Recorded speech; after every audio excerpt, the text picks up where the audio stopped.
Welcome to Colombia! Welcome, wonderful people all over the world. My name is Frank, I'm Swiss, and I run a travel agency in Bogota, Colombia.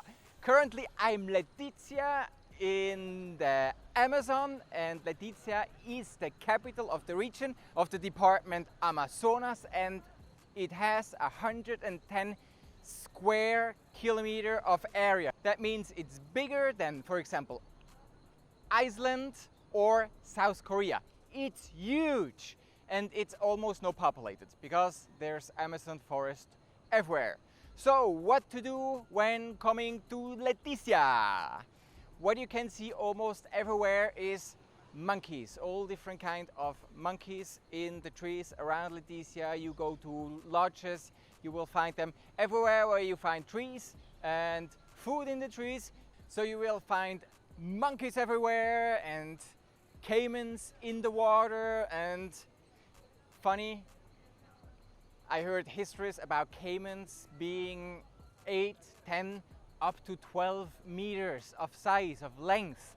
And I think this is in the land of fairy tales. But some indigenous, they told me that those animals exist. I asked for photos and they said, yeah, my granddad, he catched actually such an animal, and they measured it, it was 12 meters.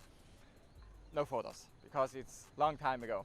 What you also can see in the Amazon River is pink river dolphins. You have actually the gray ones and the pink ones. The pink ones are up to 1 meter 30, and it's amazing. It's amazing animal to see, to watch. It's really exciting. And usually do that with small boats. Also, of course, in the Amazon jungle you can find lots of birds, and I would say the most amazing bird that lives here is the harpy eagle. I think it's even the strongest eagle in the world. So this is generally what you can see in the Amazon River. So let's talk a little bit what to do in Leticia. So in Leticia itself, it's not the most beautiful town in the world, to be honest, but there is the Parque Santander, and this is amazing. Around 5:15 in the afternoon, I don't know how many birds arrive to stay there, to sleep on the trees, but it must be 10,000. And it's such a noise, and you see clouds of birds doing circles and then landing on the trees, and they're like this on the trees. It's really funny. Be careful. Also, all those birds, they have to poop, so when you're underneath the tree, yeah, they might hit you. Also, what is very good here in Leticia is check out the food, because here everything arrives, all the cargo, the food, the plants, the fish. So you can, for example, eat mojojoy, which is awesome. This is gusano, that means yeah, a kind of insect. It's white, very fatty, protein rich. It's interesting. And also you can try juices with all kind of exotic fruits. So it's really cool. Hey Colombia traveler! Do not miss out on the great additional information we always provide below in the description sections of all our videos. Now back to the video. And then there's a super amazing place. It's called Mundo Amazonica. It's an ecological park, and it's so amazing. It's actually a learning trail. They have 4 trails with different topics. We just did it today, and our guide is indigenous. He's from very far. It took him like, I don't know, 20 to 30 hours by boat coming here to Leticia some 10 years ago, and his English is now improving. And check it, it's really great. It's awesome. And you can learn so much stuff. And also they have an aquarium where you can see the electric eel, where you can see different sorts of fish. Go there. If you stay one night in Leticia, have some time, Mundo Amazonico, awesome place. Really can recommend it. It's just 20 minutes here from the city. And then there's also a great travel destination. It's called Puerto Nariño. It's between 2 and 3 hours by boat. It always depends also on the water level. So Puerto Nariño, it's a beautiful small town. There is no traffic. There's only ambulance and garbage truck. And it's really cozy. Also there is a Waira hotel where I stayed. I think it's the best. It's really good. Nice, no air condition, but van, that's sufficient. And they have an ecological park nearby. You can see monkeys and all the water animals and everything from there. And it's a very good alternative to Leticia actually, because it's much quieter and it's so nice because you walk everywhere, all the locals walk everywhere, there's a local market, everybody's smiling, everybody's greeting. I love Puerto Nariño, it's a really nice place. Then there is Monkey Island, Isla de los Micos. And I was there 2018 during my first visit, and it's really cool because you stand and so dozens of monkeys, they come, they climb on you and everything, and it's really cool taking pictures. But there's a downside, and actually I recommend you not to go. Because what happens, monkey usually they live in families and they travel all around the trees, always in the search of food, and when they stayed at some place and there is no more food, they travel ahead.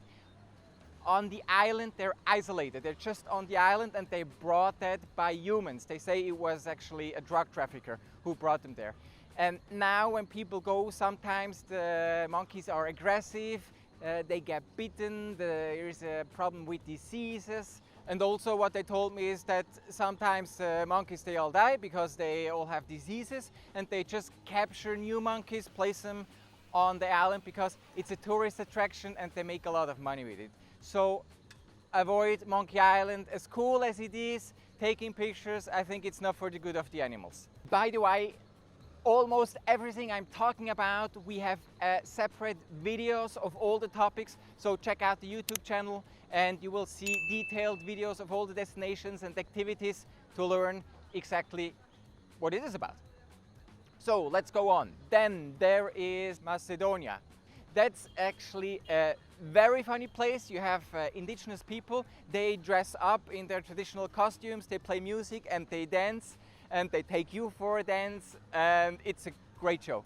Then there is Puerto Alegria. It's a small town and they have animals in captivity, so they give you sloths, give you monkeys, they have snakes on site. Everything is in capture and it's not sustainable. For the indigenous it brings them money, so that's why they're doing it, and people want to see those animals very close. But the sloths, for example, you don't notice it because these animals, they move very slowly, but they're so stressed, and usually when they get captured and used as tourist attractions, after a couple of weeks or months they die. And then what they do, they just go and collect some more in the forest, and until they die again and again and again. So this is not sustainable tourism, and I really not recommend it to you. Maracha Reserve, this is on the Peruvian side, and that's really cool. It's quite big, and depending on the water level, you arrive by boat or you have to walk after a boat ride. And they have a huge lagoon, one of those huge trees. It's just immense. I don't know, the diameter is 25 meters, something like that. And it's really great, beautiful, good guides. It was closed the last couple of years. I'm not sure if it's open right now, but check it if you're interested. It's also a very good destination. Anyway, when you come to Leticia as a backpacker, or you didn't have planned anything, you just can arrive, walk into the travel agencies, the local travel agencies that you find on almost every corner. The next day you will be having organized your tours to everywhere. So very easy on short-term organized group tours. Or if you have a little bit more budget, you also can, of course, hire a private guide, hire a private boat, and do everything like this. Then there are two nature lodges I can highly recommend. I also now visited during this trip here. This is Palmari. This is on the Brazilian side. It takes you, depending on the water level, 2.5 hours to 5 hours. And it's a great lodge. We saw lots of animals, had great guides, great tours. It's not high-end, but it's solid. I really can recommend it. The owner, it's Axel. Hey Axel. And good place. I can really recommend it. Check out their website. Also, I would say this is probably the best offer we have here around on the Colombian side. This is Calanoa. This is towards Puerto Nariño. It takes about 90 minutes by boat. It's a conservation project, and they also have accommodation, and this is like highest level, great experience, and we saw birds, and the trails are great, and you should check the video if you're interested in really a great Amazon experience, but you need to have a budget to get there. How to prepare before coming to the Amazon and what to bring actually. So what you should have for sure is yellow fever vaccine. You can get it for free actually in Colombia, but you should have it I think 10 days in advance. So if you're traveling all around, you can have it at arrival, but better in your home country already.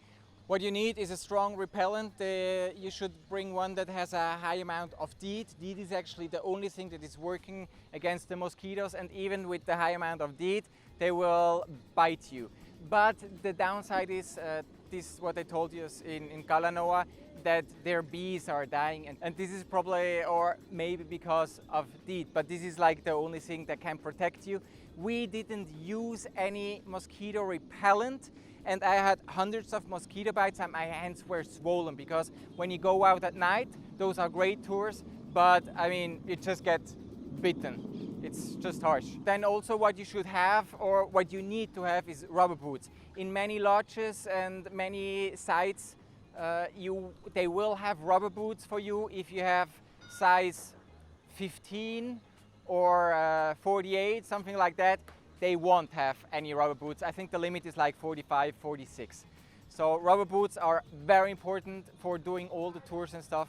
Bring it. Then long sleeves, long trousers, and also against mosquito bites. It's not just the long sleeves. I always had additional jacket that they cannot bite through the shirts, because they just bite through. So 2 layers. Very important. And also bring sun protection. Sun can be very harsh. It's raining a lot, so bring a raincoat, a poncho, or whatever against the rain, and sun protection, because when the sun comes out, it's lots of sun and it's very hot. Average temperature is like 26, 27 degrees Celsius. Also something that is very cool, you have boat connection to Manaus in Brazil and Iquitos in Peru.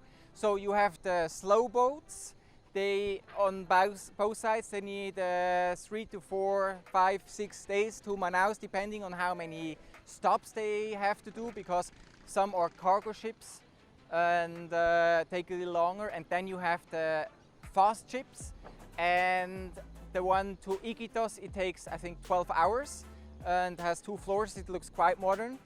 And to Manaus, there are also fast boats. I think it's a little bit more. It's like 16 hours or so. Not sure at the moment. We will write it down in the description section. Check the description section anyway. We will have additional good information there for you. Very interesting. This is a triangle here. We have Leticia on the Colombian side. We have Tabatinga on the Brazilian side, and it's actually 1 town. But on the other side, they speak Portuguese and no Spanish. So if you're like me, non-native Spanish speaker, you will not understand them, but they will understand you. And you have Island Santa Rosa, and this is the Peruvian side, but for this you have to cross the river. Just come here to the harbor.